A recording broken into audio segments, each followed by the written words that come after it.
Hey everyone, welcome back to the channel. Thanks for tuning in for another episode.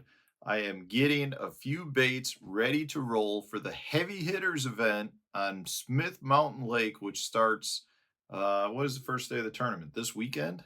So practice is Wednesday, Thursday, off day Friday, Group A fishes Saturday. I'm in Group B, so I fish Sunday.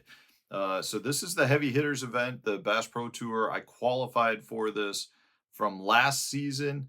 So even though I'm not fishing the Bass Pro Tour this year, I still qualified to fish the heavy hitters from last season. So I'm excited to go fish this. It is a specialty event. Only 30 anglers qualified for it. We are being split up into two different groups. Group A is 15 guys, Group B is 15 guys.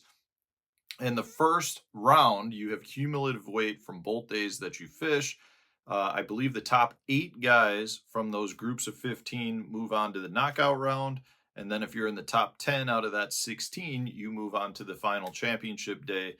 And the cool thing with heavy hitters is there's big fish awards throughout the event. So for the first 4 days, so everyone will fish 2 of those first 4 days. Big bass each day is worth $10,000 in itself. If you make the knockout round and you catch big bass out of the 16 guys that fish that, it's a $20,000 payday. And if you make the final round, where there's 10 guys, not only does the winner take home $100,000, but big bass of the final day takes home $100,000. So there's a lot of money to be won in this event. And it's kind of interesting from a strategy standpoint because the first 5 days of competition, it's cumulative weight of 2 pound quality fish or better. The final day, it's a 3 pound average. So it'll be interesting to see how it goes because part of me says you might want to just approach the tournament from the standpoint of trying to target better quality fish and have maybe increase your chances of catching big bass for the day. You're only talking about fishing against 15 other guys. So the chance of catching big bass is significantly better in a 15 boat tournament than it is in a 150 boat tournament. So from that standpoint, part of me says maybe you go out and throw some big baits around.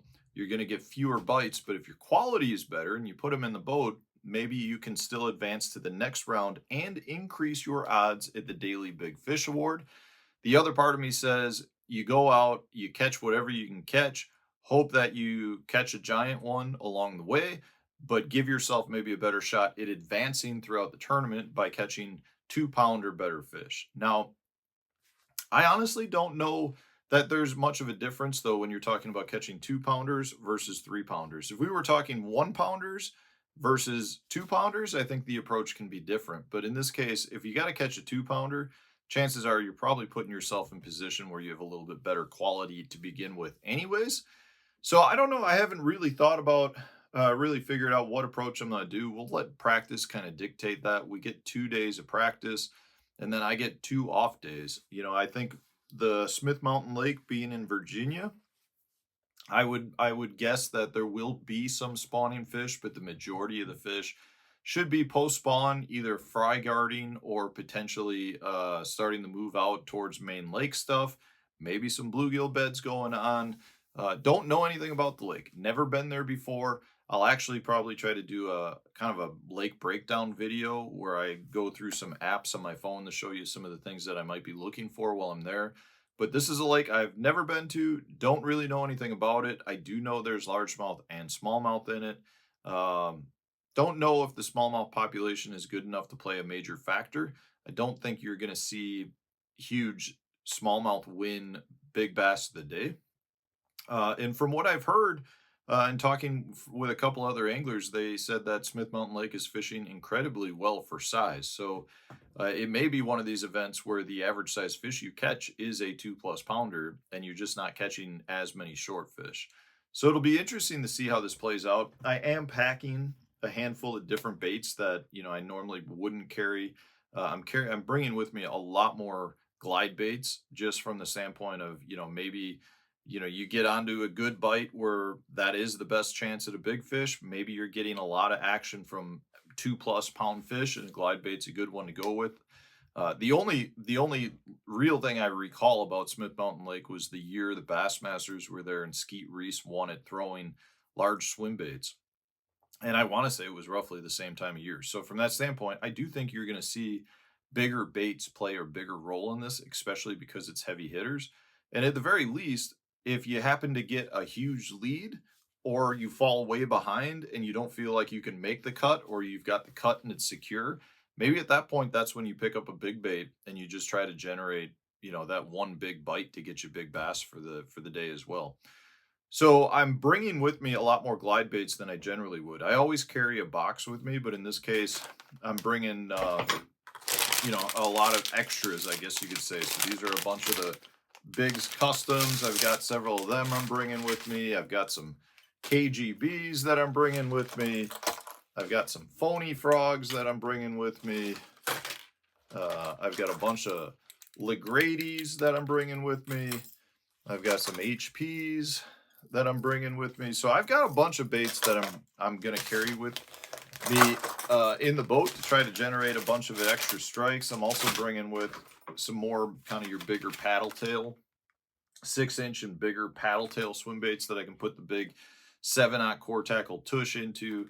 I feel like this could be a really good bait for fishing around some of those docks just to cover water faster than the glide bait. Like glide baits are great in terms of drawing fish and seeing the fish. I don't feel like they commit as well on a glide bait as they will sometimes on a soft plastic, but more than anything, a soft plastic boot tail, you can cover water a lot faster than you can with a glide bait. So I've got a lot of that. I'm also going to be bringing a good number of kind of my bluegill bed style baits. So a bunch of the different prop style baits that are out there. This is what is this? O'Brien's Bees. I've got some. These are old Gandy top waters. I'm bringing with my trusty Berkeley spin rockets. These are all in bluegill colors. This is a bullet pop and the ghost bluegill, which is good color. We got some PH performance prop baits. Just some of your prop baits that kind of will generate some of those good strikes from the bluegill beds. Now, I feel like those might not always be my top bait if I'm fishing bluegill beds, but I do think a lot of times your prop baits can generate a better quality fish into biting. So we're gonna see. I think a wacky rig will be a big player. I think there could be a really good chance that there's a shad spawn going on in the morning.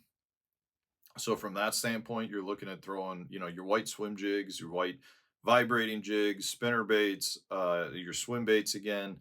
And that could be a big factor in trying to catch a bunch of fish fast and early. Yeah, and the reality is though, I don't think we start fishing until I think it's like 8:30. So there may be a shad spawn bite that's occurring, but we may not be able to capitalize on it because we're getting out there later than what we were hoping for. But I do think that there should still be remnants of a shad spawn going on somewhere. So if you can find that and capitalize in that first half hour or hour and catch 3, 4, 5 keepers, that could give you the cushion too, where you can then settle down, pick up maybe some bigger baits and try to cover a little bit more water to generate those better than average size bites.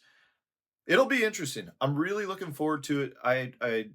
I'm excited that I don't have any information on the lake in terms of like previous knowledge. I don't ever talk to anyone regarding lakes, but I don't even know much in terms of like watching previous tournaments. This is one of those lakes that has not had the tournament activity at a national level to really just give you a good idea as to what you want to fish. So I'm going there with an open mind. I'm going to fish how I want to fish. I'm going to have a blast. I'm going to have fun. We're getting paid to be there regardless. There's no points on the line.